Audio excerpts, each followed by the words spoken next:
Nous allons maintenant toucher sur les sujets qui parlent de la région de Grand Lac. Et non seulement la région de Grand Lac, mais l'Est de la République démocratique du Congo. Il y a un sérieux problème en République démocratique du Congo qui n'a jamais été résolu jusqu'à ce jour. Je parle de la République démocratique du Congo. Et c'est de cette partie de la région dont nous parlons. Car vous le savez bien qu'une partie de la population de l'Est de la République démocratique du Congo est constituée d'une population rwandophone que certains appellent Banyamulenge. Et la grande partie de ce problème est depuis Mobutu.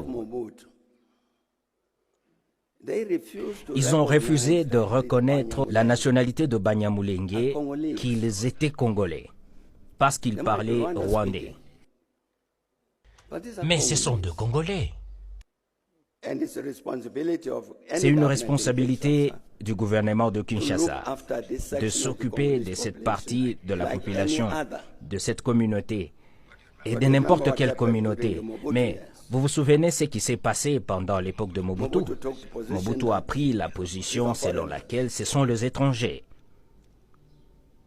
C'est comme en Afrique du Sud ici, on dit parce que ceux qui sont au nord parlent une langue semblable au Botswanais et tout à coup, nous disons restez là-bas et disons que ce pays n'est pas le vôtre, vous n'êtes plus sud-africain. C'est ce qui se passe dans ce pays au Congo. C'est le cas au Congo. Et vous avez un groupe de milices appelé Mai Mai, imaginez-vous, qui ont un esprit de cibler et de chasser les communautés rwandophones et les amener vers le Rwanda. Mais je dis que c'est une responsabilité du gouvernement central du Congo de s'occuper de cette population qui est congolaise.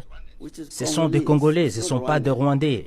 Et ce n'est pas une population rwandaise parce qu'ils sont rwandophones. C'est le premier problème. Le deuxième problème, l'empreinte administrative de Kinshasa, du gouvernement de Kinshasa, est trop faible. Une faible empreinte du gouvernement de Kinshasa, il n'atteint pas l'est du pays. Donc,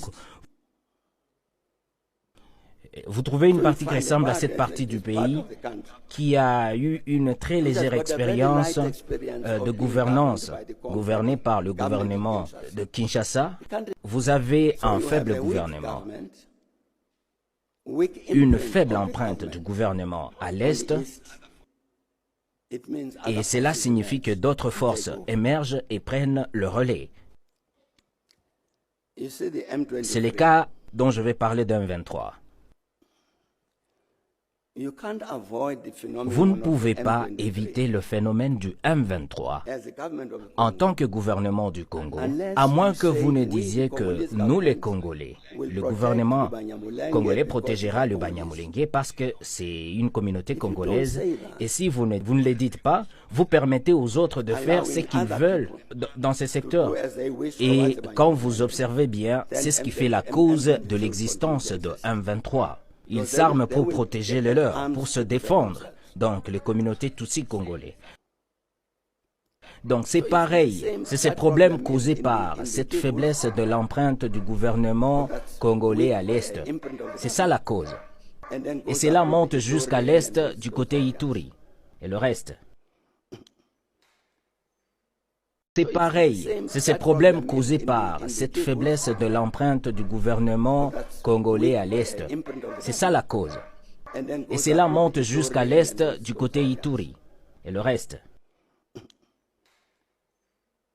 Nous avons discuté avec le président Joseph Kabila et nous lui avons dit que cela émane de votre responsabilité de prendre soin de ce genre à l'est du pays. C'est de ça dont nous lui avons parlé. Vous vous souvenez, pendant les négociations de Sun City, vous aviez 3 groupes armés. Vous aviez le gouvernement. Vous avez un groupe de Bemba. Le troisième était dirigé par un avocat qui représentait essentiellement ces communautés de Banyamulenge. C'était génial. Il faisait partie de négociateurs. Et c'était génial parce que c'était une négociation communautaire avec toutes les communautés congolaises. Il n'y avait pas même de problème. Même après la conversation des négociations, il y a eu des discussions sur la manière de les intégrer correctement dans le gouvernement du Congo et dans tout le domaine, tout ça. Mais ce processus s'est effondré quelque part. Alors je dis à mon frère que ce que nous disons et devons faire en ce qui concerne le Congo, l'Est du Congo, le président Tshisekedi doit se dire: je suis le président du Congo et je suis le président de toute la population et toutes les communautés congolaises, y inclus les Banyamulenge. Et là, ils peuvent faire tout ce qu'ils veulent pour faire asseoir leur empreinte gouvernementale ou administrative du gouvernement de Kinshasa à l'est du Congo. Je pense que c'est ce que devrait faire mon frère dans le cadre de ce contexte. Nous avons réuni le président Kabila et le président Paul Kagame pour dire que vous devez gouverner vos relations d'une manière particulière. Parce qu'une partie du problème, comme vous le savez, est que les gens qui avaient commis le génocide au Rwanda ont couru vers l'est du Congo. Et donc, les gens au Rwanda disent que ceux qui s'y installent veulent nous tuer. Ils ont déjà tué, ils veulent nous tuer encore. Et nous leur avons dit de voir comment gérer cette relation. Alors, nous avons inséré un accord de négociation. Et laissez-moi vous dire qu'on a négocié un accord sur la façon d'interagir les uns avec les autres, car vous ne pouvez pas les dissocier du Rwanda et de la RDC.